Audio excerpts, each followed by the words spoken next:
Bem-vindo a mais um episódio do T-Rex Cash, o podcast 100% focado em trabalho remoto para o exterior. Meu nome é Vinícius Dacal e eu nunca precisei apontar a hora trabalhando para o exterior. Boa noite, pessoal. Eu sou o Brian e eu já trabalhei de mais de 12 cidades remotamente. E nesse episódio a gente vai conversar sobre a rotina e a flexibilidade de trabalhar remoto para o exterior. E eu queria trazer aqui um tema, acho que para a gente começar já, um tema interessante. Eu vejo esse tipo de conversa na internet e esse tipo de crença na internet, seja no Twitter, nas redes sociais, que o pessoal às vezes pensa que trabalhar para fora e ganhar mais é sinônimo de trabalhar muito e trabalhar pesado e não ter descanso, né? Então acho que é o tema que a gente pode começar essa conversa de hoje. O que tu tem para falar um pouco sobre isso, Brian? A tua primeira impressão sobre esse tema.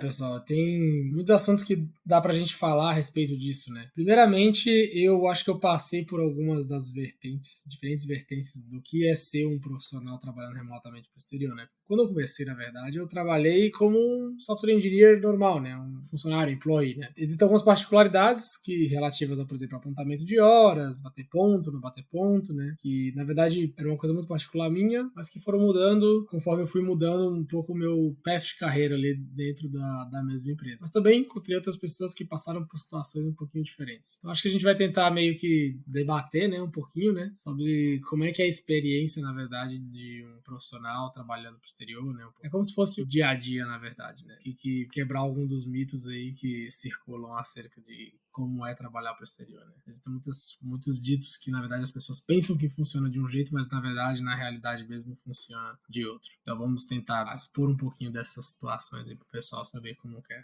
A primeira impressão que eu tive trabalhando para fora, primeiro que quando eu comecei a trabalhar pro exterior, era a minha primeira experiência full remoto, digamos. Eu já tinha tido um pouco de experiência trabalhando remoto, porque eu trabalhava na software house e de tempos em tempos eu viajava, ficava uma semana trabalhando remoto. Na software house, eu seguia uma rotina onde eu tinha que ficar apontando horas. Então eu já estava acostumado. E nessa software house, bem especificamente, a gente seguia uma rotina de entrada e saída bem pontual, não costumava fazer hora extra. Então eu já estava bem acostumado ali com a rotina. Acabava não trabalhando mais, ou trabalhando no final de semana. Nessa época eu gostava de testar bastante coisas. Então, às vezes eu pegava, queria trazer teste unitário pro front-end. E daí começava, às vezes levava pro final de semana e ia implementar por conta, sem ninguém ter pedido. Não é culpa da software house nem nada, mas era uma coisa minha. Aí eu queria trazer isso pra empresa e daí acabava fazendo essas coisas por conta e trabalhando mais horas, né? Mas eu tava testando uma coisa minha, ninguém que tinha pedido. E depois eu só trazia o resultado e falava, olha, fiz isso daqui, será que dá pra gente trazer pro projeto? Mas ainda assim eu tinha, como era um local físico, eu transitava, dava 6 horas, eu saía da empresa e ia pra casa. Quando eu comecei a trabalhar remoto, full remoto,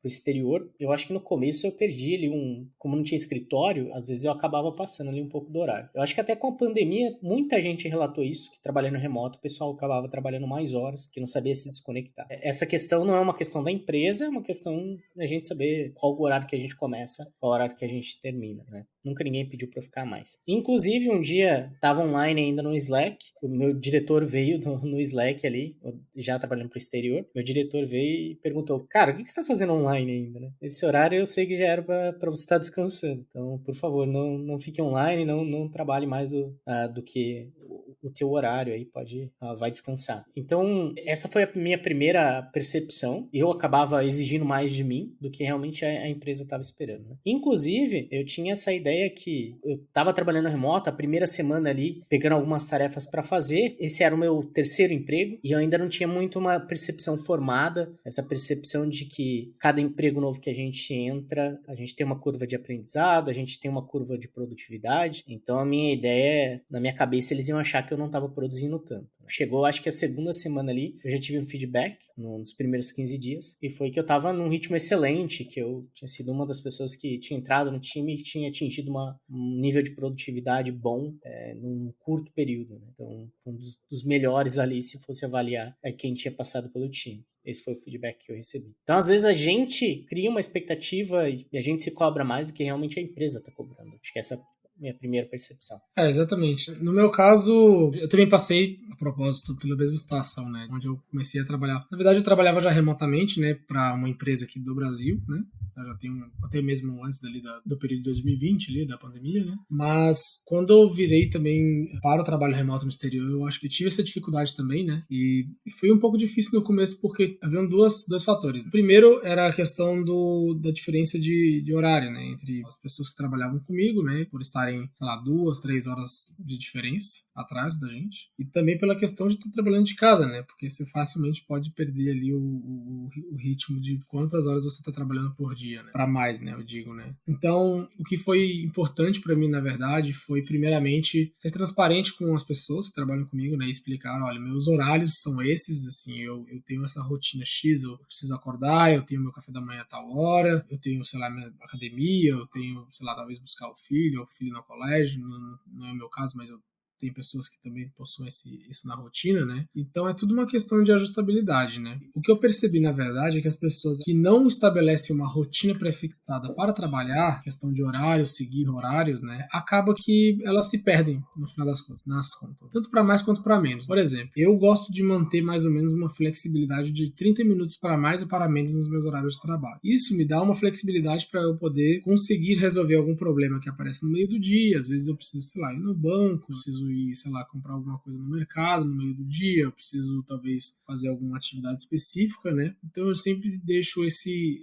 espaço pequeno entre ali meu horário de almoço, ou então horário de início ou de fim ali do dia para poder eu conseguir tratar dessas coisas, né? E como eu estou numa posição hoje na minha empresa, onde eu preciso contactar muito o cliente, né, por estar numa posição mais de liderança, eu naturalmente ajustei um pouco mais meu time zone aqui de trabalho para ficar mais próximo do cliente. Hoje ele está a 1 hora de diferença de mim, por conta daquele daylight savings lá, né, horário de verão, mas normalmente ele fica a 2 horas e algumas vezes a 3 horas de mim. Então eu tento começar o meu trabalho um pouco mais tarde, então o que eu faço, né, normalmente? Sei lá, academia, né? Academia é o que muita gente faz durante a noite, normalmente para quem trabalha, sei lá, até às 6 horas da tarde ou até às 5, que seja. Então você, na verdade, se você inverte, na verdade, algumas das atividades que você faz durante a noite, durante o dia, você realmente resolve o problema, né? No caso, para mim, para o meu problema. Para o caso de outras pessoas, que elas não precisam necessariamente estar no time zone, na mesma time zone daquelas pessoas, aí é mais tranquilo, né? Porque ela faz o horário normal do Brasil. Geralmente, essas empresas que trabalham para o exterior, que contratam profissionais do Brasil, elas já estão extremamente acostumadas a contratar os profissionais já sabendo qual que é o time zone normal, né? É muito específico a empresa chegar para ti e falar assim, eu preciso que você trabalhe de madrugada. É só em casos bem extremos, talvez você trabalhar para uma empresa num fuso horário muito longe, que você tem que estar em contato muito com o cliente, entendeu? Mas geralmente é uma coisa que você vai saber no ato da contratação ali, né? Creio que é assim que funciona.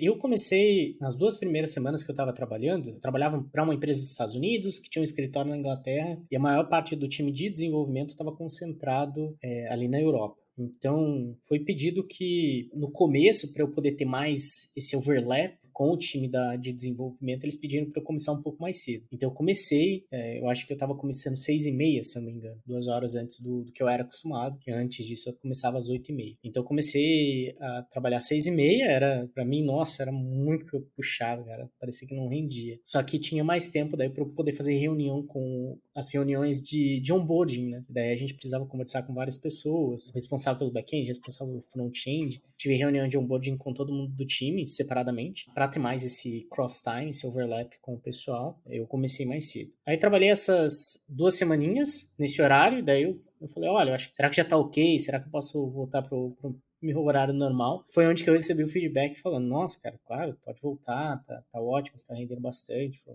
um dos melhores que teve essa curva aí de produtividade. E daí eu voltei pro meu horário normal, começando às 8h30 e indo até às 5, mais ou menos, 5h30, até mais ou menos esse horário que eu trabalhava. Ainda parava um pouco ali no almoço, para poder fazer meu almoço, nessa época eu tava morando sozinho. Minha rotina costumava ser bem tranquila. Com o passar do tempo, conforme foi mudando um pouco minha rotina também, comecei a dormir um pouco mais tarde, e daí eu comecei a acordar mais tarde, e depois fui ajustando meu horário. Então, nessa empresa, ali no final, eu tava começando perto das 9h30 e indo até as 5. Uma das grandes diferenças, isso traz uma das grandes diferenças, eu acho, das empresas de fora, em que algumas das empresas nacionais podem ter essa cultura, mas lá fora é mais perceptível isso. O pessoal, eles estão mais focados no resultado que você entrega, e não no horário de trabalho ali que você tá seguindo. Até porque, principalmente no hemisfério norte, um pouco da cultura que eu vi ali, o horário que eles seguiam. Eles às vezes não paravam para almoço porque lá o dia acaba sendo menor quando chega ali no inverno. Então às vezes 4 horas da tarde já tá de noite. Eles acabam trabalhando só comendo um lanche no meio do dia e trabalha seguido para parar mais cedo, para poder não aproveitar ainda um pouco da luz do dia, né? Dependendo da época do ano ainda eles conseguem aproveitar a luz do dia. Mas eu acho que era uma das formas,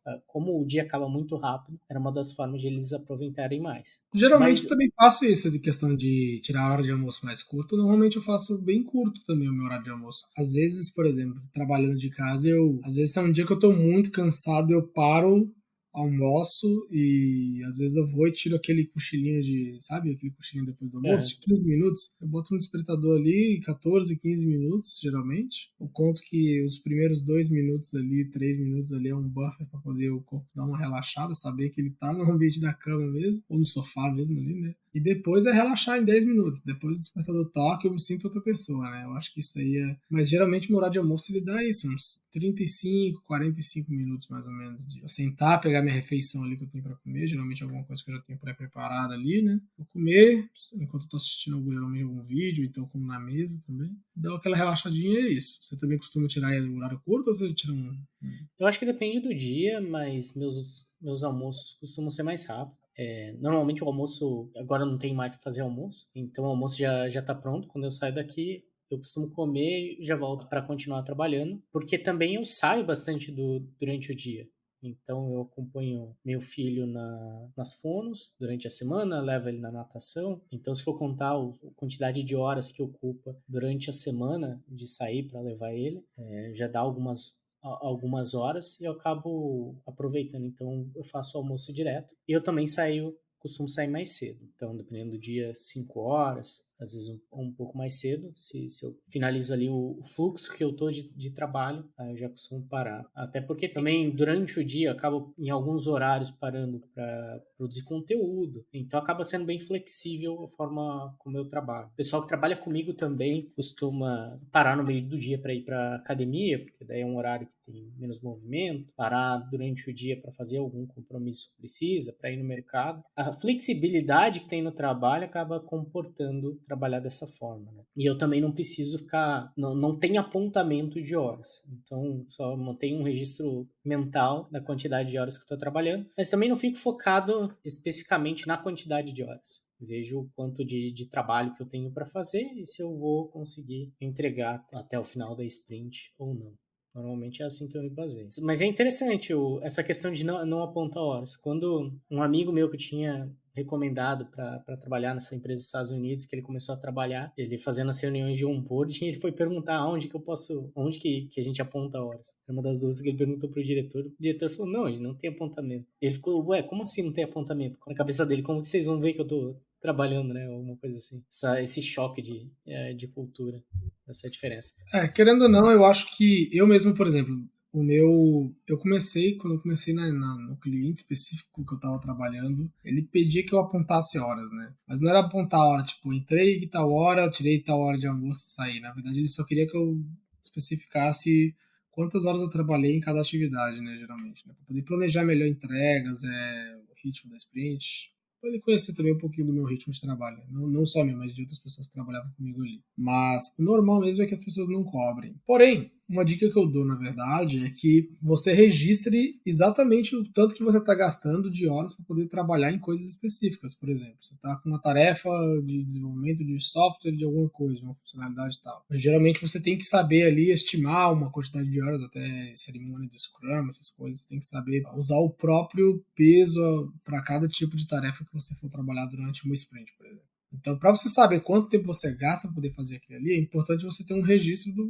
trabalhos passados ali, né? Quando você fez. E não adianta você usar a mensuração de 2 anos atrás, que você já não é mais o mesmo profissional de 2 anos atrás, tá? Então, isso completamente mudou. A não ser que você seja um profissional estagnado, mas eu imagino que a grande maioria não é. Então, eu acho que é importante para você saber justamente quantas horas você está trabalhando no seu dia, né? Por exemplo, a gente, sei lá, se envolve tanto em reunião durante o dia, resolver probleminhas X, Y ali do projeto, desenvolver as próprias tarefas, né? Você consegue facilmente se perder na quantidade de horas que você dedica para cada atividade. Então, ter um registro de horários que você está gastando para cada atividade, mesmo que não seja obrigatório, eu acho que é importante. É mais importante para nós como profissional do que para a própria empresa, né, a respeito disso. Inclusive, tem muitas ferramentas aí, como aquele tracker, né, eu acho que tem algumas outras bem bacanas que podem te ajudar a fazer esse tipo de contabilização. Eu mesmo uso porque, para mim, é essencial que eu não perca tempo entre atividades, sabe?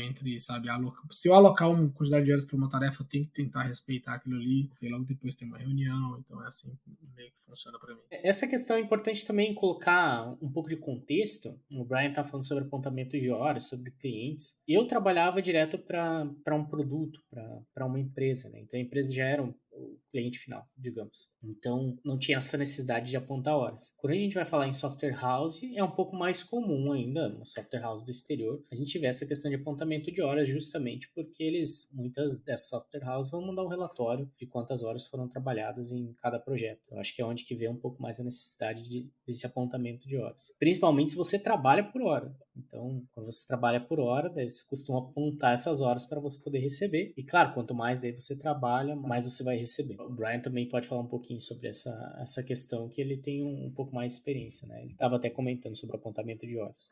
Inclusive, não é tão comum, né, as empresas fazerem, como a gente estava debatendo sobre a questão de hora extra, né? Na verdade, muita gente se pergunta assim, tá, mas como funciona a hora extra e tal, né? Porque é um pouquinho diferente do regime de quando você está trabalhando como CLT ou PJ aqui no Brasil, né? Para quando você vira um contractor nos Estados Unidos, né? Como contractor, tudo é negociável, né? As chances de você precisar fazer hora extra são as mesmas como se você estivesse trabalhando no Brasil, né? Porque o que a gente tenta pregar, na verdade, é que trabalhar para o exterior, a única diferença de você trabalhar para o Brasil é a língua que você está utilizando, né, de mercado, né? Assim, claro que isso é um pouco extremista de falar isso, mas se você tirar ali, polir um pouquinho do dia a dia do meu, do Vinícius, de outras pessoas que trabalham para o exterior e comparando com o mercado interno, é basicamente isso. Não tem muita diferença na rotina, né? Então, questão da hora extra, apareceu um projeto X que você precisa trabalhar umas horas ali a mais. Assim. Então, tem duas formas de lidar com isso, normalmente. Né? Eu digo, quando eu falo normalmente, é porque a maioria das empresas oferece esse tipo de benefício, né? Formas de lidar com a situação. Eles ou pagam a tua hora extra baseado no teu valor ali em dólar, ou você vai receber aquela quantidade de horas ali como você tirar uma folga depois, né? A hora extra eu acho bem bacana, porque vai ser a hora extra mais cara que eu já recebi na minha vida, em dólar, né? Todo mundo acha legal receber em dólar, hora extra em dólar, né? Mas também a questão da folga eu acho bem bacana, porque você pode aproveitar, né? Sei lá, para tirar umas férias depois, para poder negociar uma sexta-feira, sair mais cedo, né? Então, o que eu tenho feito, na verdade, né? Hoje em dia, eu tenho feito hora extra durante a semana, durante os primeiros 4 dias da semana, né? Ou mesmo durante a segunda e a terça e a quinta, para na sexta-feira e na quarta eu conseguir fazer algumas atividades. Por exemplo, eu gosto muito de andar de kart, né? É um dos meus maiores hobbies, né? Então, toda semana eu tô andando de kart pelo menos uma vez na semana, né? Durante a semana. Então, o que eu faço? Se é, por exemplo, na quarta-feira que eu tenho kart ali, sei lá, às 6 da tarde ou às 5 da tarde no treino, né? Eu trabalho na segunda e na terça um pouco mais tarde, sei lá, até às 7, às vezes às 7:30 da noite, né? Acumulo ali mais ou menos umas 2 horas a mais do meu trabalho. Quando chega na quarta-feira, que é o dia que eu preciso sair um pouco mais cedo, eu entro no meu trabalho normalmente às 10, né? Eu paro ali de trabalhar por volta das 5, às vezes 15 para 5, normalmente. E aí vou fazer o meu hobby, né? Vou fazer minha atividade ali, não sei o quê. E na quinta-feira eu volto a trabalhar normalmente. É o que muitas vezes pessoas fazem. Inclusive o cara que é uma liderança que trabalha comigo hoje na minha empresa, na empresa que eu trabalho, desculpe, todos os dias ele para de trabalhar às 4:30 da tarde. Toda vez. Ele só trabalha até 4:30 da tarde e o cara é um líder de engenharia, assim, né? Ele trabalha até as 4:30 da tarde, vai buscar as crianças no colégio e depois vai para casa, entendeu? Se você precisar resolver alguma coisa com ele, você pode resolver. Se for alguma mensagem urgente, ele vai te responder no Slack, ele vê pelo celular, mas é isso. Esse é o horário que o cara faz, entendeu? E aí, uma vez por semana, ele faz um horário mais estendido. entendeu? Então, o mundo de trabalhar para o exterior traz uma certa flexibilidade para você nesse sentido, sabe? O que, na verdade, é o que todo mundo quer, né? Essa questão da flexibilidade é um dos motivos que trouxe, desde a pandemia até hoje, muitas pessoas de outras áreas para a área da tecnologia e também fez com que muitas pessoas da tecnologia trabalhando no mercado nacional quisessem migrar para o lado pro internacional, né? Justamente pela questão de não precisar ir no escritório mais, não só pela questão financeira, mas pela abertura ali para poder você fazer coisas que você quer durante o seu dia a dia, trabalhar num Sim. horário diferente, né? Eu acho que ter essa flexibilidade, você poder adaptar, parcialmente adaptar o trabalho à tua rotina e não ter que fixar a tua rotina especificamente em cima do trabalho. Eu acho que essa é a diferença. Isso é bem interessante. A questão de ter tempo livre, você falou um pouco sobre folga, eu acho que é uma das dúvidas também do pessoal. E como que funciona férias? Quando você está trabalhando para o exterior, como é que vai funcionar as férias? Então, acho que a gente poderia falar um pouco sobre isso. Concordo. Férias é um ponto importante, né? Todo mundo merece férias, né? Ainda mais depois de um longo dia de trabalho, uma longa semana ou até um longo ano de trabalho, né? Normalmente as férias para quem trabalha no exterior funciona a partir de um conceito chamado PTO, né? Que é o Paid Time Off. É bem simples. A maioria dessas empresas oferecem alguns dias pagos, né, dias pagos são remunerados, né, para poder você folgar durante o ano. Isso em dias úteis, né? Então, existe uma média de, sei lá, entre 15, às vezes 20, outras empresas 10 dias de folga no ano, que você pode escolher de forma flexível ali para poder tirar para descansar, ou seja, de forma remunerada. Algumas empresas, elas pagam por hora e outras pagam, na verdade, todas elas pagam por hora no final das contas. Só que normalmente os salários são negociados, a maioria são negociados por mês, né? Então, X por mês, mas no final das contas, gente, por trás dos planos é tudo por hora, tá? Tudo a gente é calculado por hora. Durante o processo de negociação de trabalho ali, elas negociam a quantidade de PTOs que eles oferecem para cada funcionário. Existem empresas que não oferecem nenhum PTO. Então, o que isso significa? Que você, se você quiser tirar, sei lá, quero tirar 10 dias de férias, né? Sei lá, 2 semanas. Então, o que você vai ter que fazer é pegar essas 2 semanas e descontar ali do seu salário, né? Então, quando você está negociando seu salário ao entrar na empresa, você tem que prever normalmente esses dias que você não vai trabalhar durante o ano, que serão descontados do seu salário. Porém, outras empresas, que é justamente a maioria que eu tenho visto por aí, né, oferecendo vaga, elas realmente oferecem PTOs, né? Elas oferecem ali 5, 10, 15 dias. O que eu mais vejo, na verdade, são 15 dias, né? Então, como funciona isso? Eu vou falar como funciona e como eu geralmente uso, né, os meus PTOs, né? Eu tenho 15 dias de PTOs durante o ano e eu tento pegar ali alguns períodos de férias, sei lá, eu quero tirar, vamos por 10 dias, né? Então, às vezes eu emendo com um feriado, pego um feriado que vai acontecer na quinta-feira, aí eu tiro um PTO na sexta, e aí na semana que vem eu tiro de segunda a sexta. Ou seja, eu gastei um feriado, geralmente você também tem alguns feriados que você pode tirar, e gastei 6 PTOs e tirei férias ali vou contar, da quarta noite, se você for viajar, até o outro domingo, daqui quase 2 semanas, né? Então eu consegui, querendo ou não, parece que 15 dias é muito pouco, né? Mas se você pensar que são úteis e que você pode flexibilizar junto com feriados ali, você acaba tendo umas férias assim como uma pessoa que tem 30 praticamente no ano. Então é bem bacana. Fora que tem a questão dos feriados também, né? Os feriados, geralmente as empresas oferecem os feriados. Normalmente, pelo menos na empresa que eu trabalho, você escolhe ali se você quer tirar os feriados americanos ou os brasileiros. E eu normalmente tiro uma mescla ali entre os dois, dependendo quais são os meus interesses. Acho que tenho todo 3 semanas, 5 semanas de férias ao longo do ano, porque eu Isso é bom, tenho. hein? É bom, né? Eu tenho 2 semanas no final do ano, essas são fixas, então a empresa toda para. E eu também tenho, durante o ano, eu posso tirar mais 3 semanas. Então são 15 dias que eu posso tirar, como eu bem entender. E eu costumo também utilizar essa questão de flexibilizar. Como são dias úteis, se tem um feriado ali no meio, você pode utilizar aquilo para acrescentar nas tuas férias. Diferente aqui do Brasil, que se você tirar férias durante 15 dias e tinha 2 feriados ali no meio, você vai perder aqueles 2 feriados. Trabalhando para fora, não. Então, eu vou parar agora na próxima semana, inclusive, né, sexta-feira santa, então vai ser feriado na sexta, e eu peguei as férias de um PTO ali, de segunda até quinta, querendo ou não, eu só usei os 4 dias, né? O quinto dia seria um feriado. Então, eu tenho esse tanto que eu falei, mais os feriados. Então, todos os feriados nacionais, cerca de 10 feriados ao longo do ano, eu também tenho. Então, são bons dias aí que dá para descansar. Ao longo do ano dá para descansar bastante. Essa questão também do PTO é um pouco diferente das férias daqui, porque as férias você vai ter que passar por aprovação, isso é normal, mas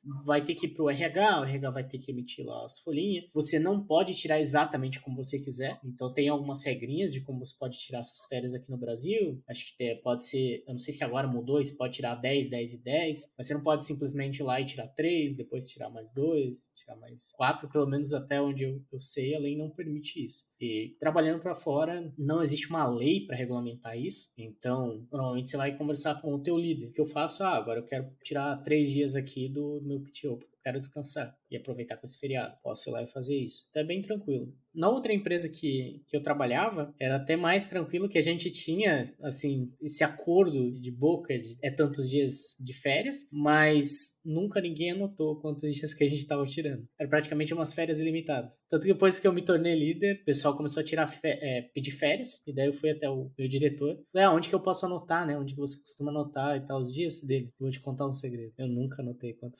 quantos dias de férias que o pessoal pede.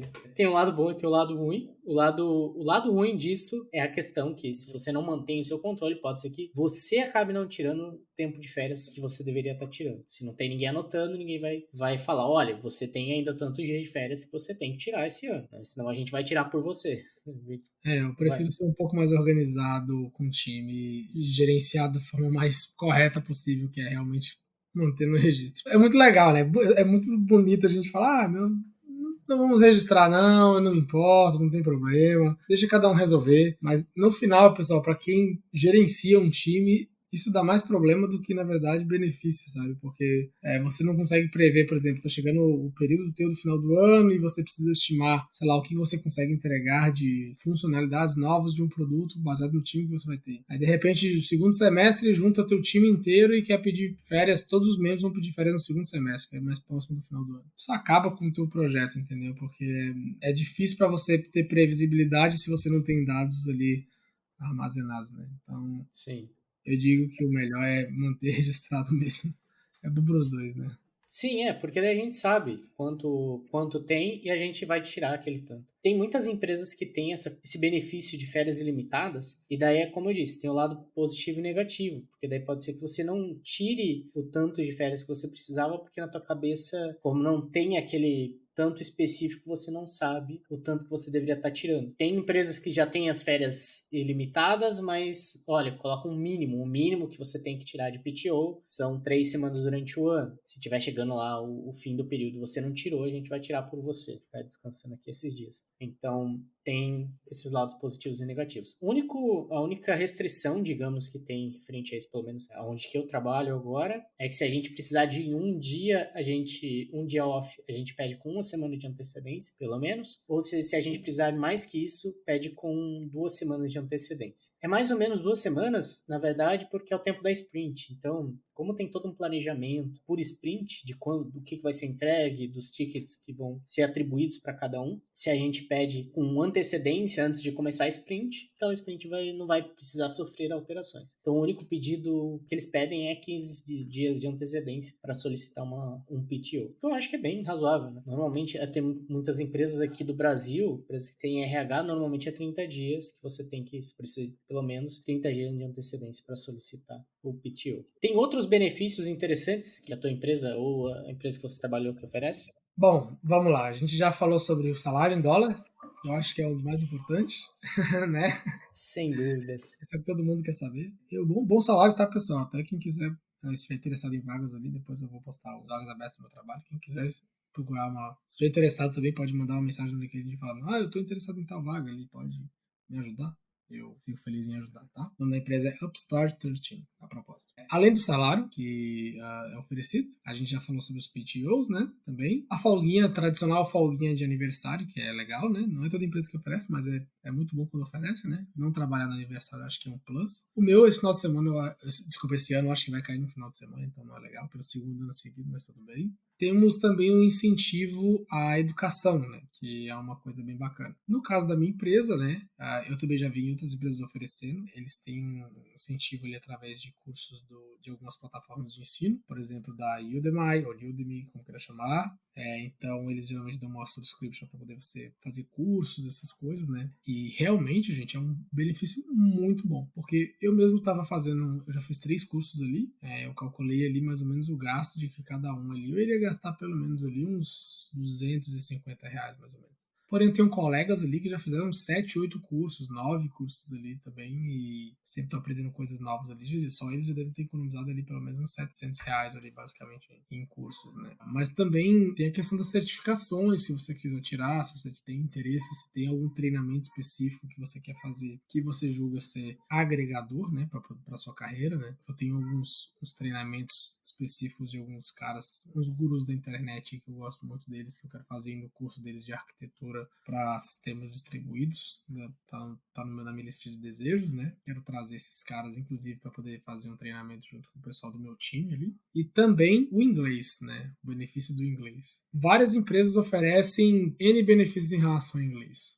No caso da empresa que eu trabalho, eu vou trazer um exemplo prático, porque eu acho que ela é um benchmark legal, porque ela oferece uns benefícios bem de mercado, né? A gente tem uma professora de inglês dentro da empresa, que ela dá aula 2 vezes por semana com as pessoas. Então, o que acontece? Quando você entra na empresa, você faz ali um nivelamento ali do seu inglês. Você faz um teste, que vai avaliar se tá B1, B2, C1, C2, que seja, né, etc. Eu fiz o meu na época, na verdade, minto. Quando eu entrei, eu não tinha feito o meu teste de inglês, eu não sei porque deu algum problema no meu processo de onboarding, mas eu não fiz, mas era para eu ter feito. Mas normalmente as pessoas que entram ali, elas passam pelo teste e aí elas entram, na verdade, numa sessão de aulas específica da semana, sei lá, nas terças e quintas às 9 da manhã. E elas vão ter uma aula com uma professora de inglês e aí você vai evoluindo ali, né? Conforme você for passando as semanas, obviamente. Vai ser depois de um tempo, acho que de 3 em 3 meses, você refaz o teste para poder acompanhar um pouco o seu progresso. E também eles escolhem feedbacks a respeito dos líderes a respeito da melhoria das pessoas. Uma outra coisa que eu vou colocar como um benefício, na verdade não é um benefício geralmente que está descrito no pacote de benefícios tradicional da empresa, mas eu considero como um benefício muito bacana, que é a questão de melhoria, não só do nível do inglês, mas também de comunicação. O que acontece? Geralmente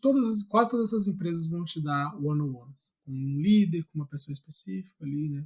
Que seja. E através disso você vai receber feedbacks a respeito de como está a sua comunicação em inglês com essas pessoas, com o seu time, com, sei lá, seu líder, com N pessoas que você interage no seu dia a dia. Eu encaro isso como um benefício, na verdade, transparente. Por quê? Porque você, querendo ou não, vai crescer como um profissional ali dentro. E você vai aprender a falar melhor, se expressar melhor, e talvez perder a timidez, essas coisas. Então eu considero isso como um benefício, apesar de não estar escrito ali explicitamente no papel, né? Tem um outro benefício que, na verdade, na minha empresa a gente não recebe, mas outras empresas recebem, alguns colegas inclusive da comunidade T-Rex receberam, eu achei bem bacana. A questão do equipamento, todo mundo não recebeu equipamento, principalmente se você não tiver que devolver depois que você sai da empresa, né? Geralmente, às vezes, você não ganha um auxílio para poder você comprar ali seu MacBook, comprar seu notebook da Dell, comprar seu monitor, que seja, webcam, headphones, né? Ou então eles enviam o equipamento para você. Eu tenho visto metade das empresas emprestando o equipamento, outras, eles já dão um auxílio na contratação. Se eu puder deixar uma sugestão aqui pro pessoal, eu diria que negociem um budget de entrada para poder vocês comprarem o equipamento para vocês, para o equipamento ficar para vocês.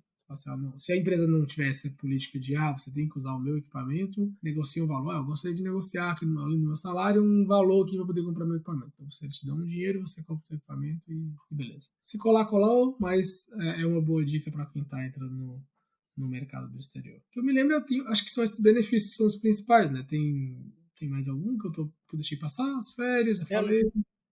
Ali na empresa a gente tem essas semanas de PTO que eu falei, essas 5 semanas, tem mais os feriados. Pra gente entrar, o budget, pra gente comprar alguma coisa pra gente, acho que eram uns $200, não é muito alto, mas eu ganhei. Eu recebi, digamos, emprestado na empresa, foi comprado um MacBook, então esse daqui é um M1, se fosse para comprar aqui, sairia, não sei quanto que tá um M1 Pro hoje, que é o M1 Max, eu acho, mas Cara, bem acima caro. dos 30k. Aqui no Brasil vai estar acima dos 30k. Também tem o Referral Bonus, então se eu indicar alguém que é contratado dentro da empresa, ganha um bônus ali de $5.000 por Uau. pessoa que é contratada. É, Uau, esse é bom, hein? Eu acho que eu já teria ganhado uns, sei lá, uns US$ 30.000, na verdade, se eu fosse contabilizar quantas pessoas eu já indiquei para a empresa que eu eu trabalho. digo. Eu ganhei um desses. Eu Hum. recomendei uma pessoa que foi contratada. Que mais, cara, dessa questão de benefícios? Os AirPods, a gente, normalmente, final de ano, a gente ganha algum presente. Então, esses AirPods, o que eu tô usando é o Pro, também veio de lá. Mas uma a mochila que eu uso, mochila super boa. Esse ano foi a mochila. Ela tem a parte, o enchimento dela interno é extra, proteger notebook. É bem legal, assim. Tava sentindo falta de uma mochila, que a minha já tava meio velha, e daí eles mandaram essa. A empresa inteira ganhou. Foi bem legal. Além disso, de benefício que a empresa dá. Eu acho que até tem algumas questões de budget ali para ensino, caso a gente quiser utilizar. Eu acabei não utilizando ainda muito nessa questão. Também tem almoços, assim. Por exemplo, às vezes a gente soltou uma feature e foi ao ar aquela feature, então vai ter um lunch, um social lunch, que a gente chama, onde que a gente ganha normalmente US$ 30 de budget para comer. O que eu Legal isso. normalmente faço é. Depois eu peço uma janta, porque eu não almoço no mesmo horário que eles. Então eu participo ali do evento, mas depois eu peço uma janta. Janta excelente, que com R$ 150 hoje dá pra Nossa, pedir uma janta legal, cara. é legal, Então, dá para comer bem, né? Mas tem né? um outro, não vou chamar de benefício, mas foi uma coisa bacana que eu vou falar que eu não paguei por isso, né? Então eu acho que eu vou considerar como benefício quando eu não passei o cartão, né? Não foi uma viagem de férias, mas fazer uma viagem da empresa, isso foi muito bacana, eu passei por essa experiência e eu não sou o único, né? Você já viajou também, né, Vini? A Algumas gente vezes. tem, a gente tem ali uns colegas da comunidade também que fizeram viagem da empresa, né? Tem um ali, um colega nosso que, o Cássio, né? Que É, ele Cássio. mal Tava entrou em na empresa, Medellín. eu acho que deu 2 meses, na verdade, e ele já fez uma viagem da empresa. Tem a outra também. Quem foi que fez mais uma viagem? Eu esqueci quem foi a pessoa, mas fez uma viagem, acho que lá pro outro lado do mundo, também logo Pra... depois, né? O pessoal da E Austrália, né? Eu acho que tava foi da eles iam ter Austrália, eu acho que evento. eles fizeram um evento lá bem bacana, lá eu fiquei acompanhando ali pelas postagens. Mas enfim, contando da minha experiência um pouquinho, eu fiz uma viagem daí pela empresa e foi muito legal ter que não só conhecer as pessoas pessoalmente, né, que você trabalha no dia a dia, mas também, gente, vocês irem no restaurante e a empresa pagar o seu almoço, o seu jantar, pagar a sua Nossa, é hospedagem, o muito café da bom, manhã. cara. É muito, É ainda mais no muito bom. exterior, é muito gratificante, é muito bom. Então, assim, ó, dica de ouro aqui, tá, pessoal? Vai trabalhar para o exterior, você não tem passaporte, já providencia o passaporte. Trabalha para o exterior, É. vai trabalhar para empresa americana, já dá entrada no teu visto. Porque nunca se sabe, assim, ó, vai que rola o evento da empresa daqui 3, 4 meses. Se você não tem passaporte, você não tem visto. Você vai ficar para trás. Que a empresa não vai esperar por você, tá? Então essa é uma dica de ouro que eu dou para vocês. Cara, essa parte de viagem acho que renderia um episódio, cara, pra falar sobre isso, que é muito massa. É uma das experiências mais legais, né, eu acho, Nossa, eu de contar trabalhar pra sobre a minha fora. experiência aqui de trabalho e viagem já renderia um bom episódio. Tenho boas histórias para contar, eu acho, em relação a isso. Mas a gente tem espaço para poder contar, a gente tem muitos episódios pela frente ainda. Tem. Em questão de benefícios mesmo, quando eu entrei, eu acho que não deu 6 meses, ou deu 6 meses. Acho que deu 6 meses na primeira empresa. Eu entrei em março e em novembro estava indo para Inglaterra. E daí foi tudo pago pela empresa, a estadia, a passagem de avião, acho que o deslocamento também lá dentro, também foi pago. E daí eu levei a minha noiva também para depois, no caso. A gente sempre fazia esse esquema de poder agendar assim. Eu ia pro evento da empresa, com tudo pago pela empresa, e agendava férias depois disso, para poder aproveitar. Então, daí a minha noiva normalmente ia depois. O último evento dessa outra empresa foi em Vegas, aí a gente foi antes. Acho que a gente foi 2 semanas antes, se eu não me engano, ficou em Vegas lá passeando. Nossa, E deu para aproveitar bastante, cara. Cara, foi muito bom. Comi todos os dias no Outback. Fiquei comendo.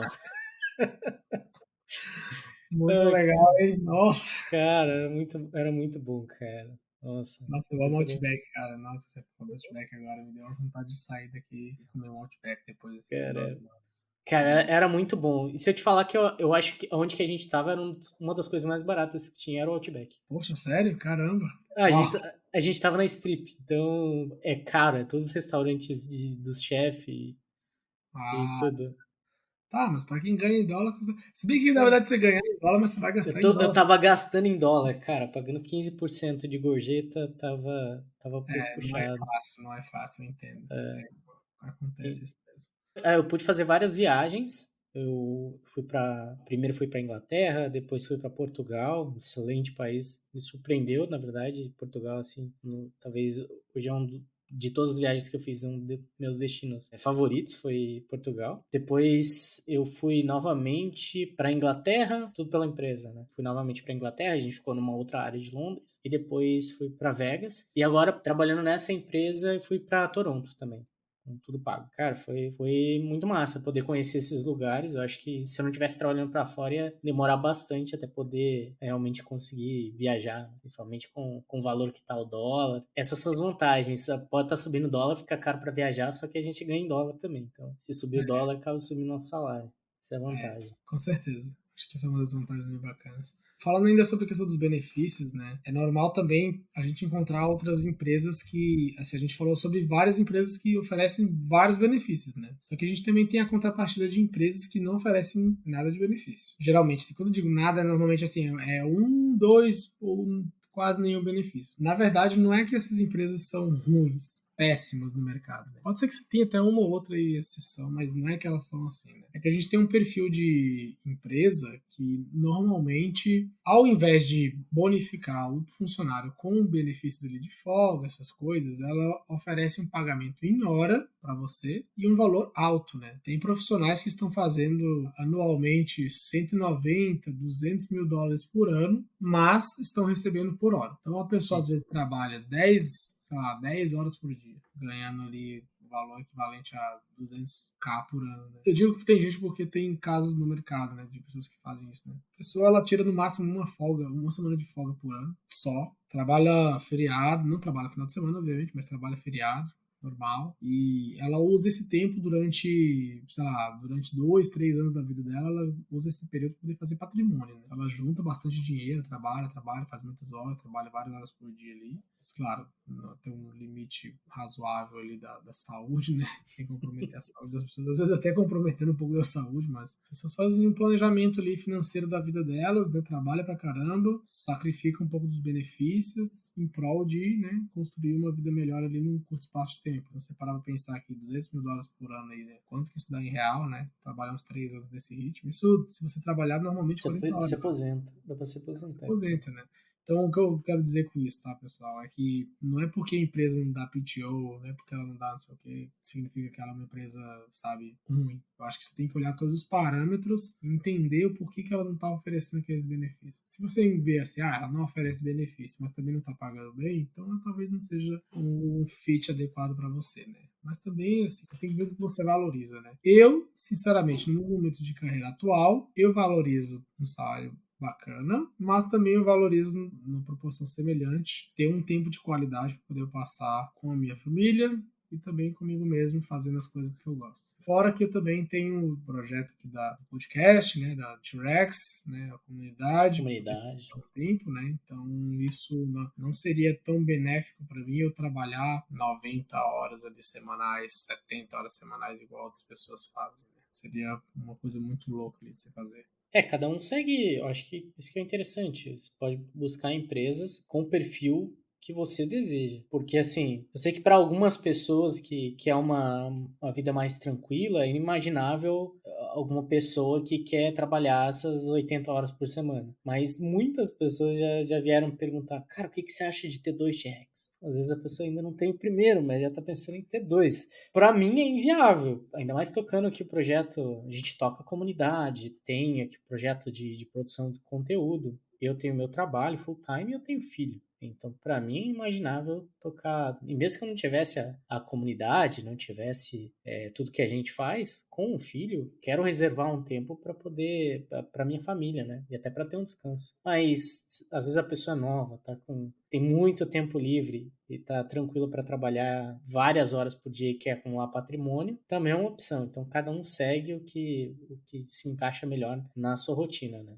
Acho que isso que é o interessante da flexibilidade. Eu acho que a gente acabou fugindo um pouco da pauta específica de rotina, mas eu acho que o papo foi bom. Eu acho que até vale outro episódio para a gente conversar especificamente sobre a rotina, como é que é o nosso dia a dia, especificamente o que a gente trabalha, quais são os desafios técnicos que a gente enfrenta. Mas eu acho que para hoje o papo tá legal, mas a gente também precisa jantar agora, né, Brian?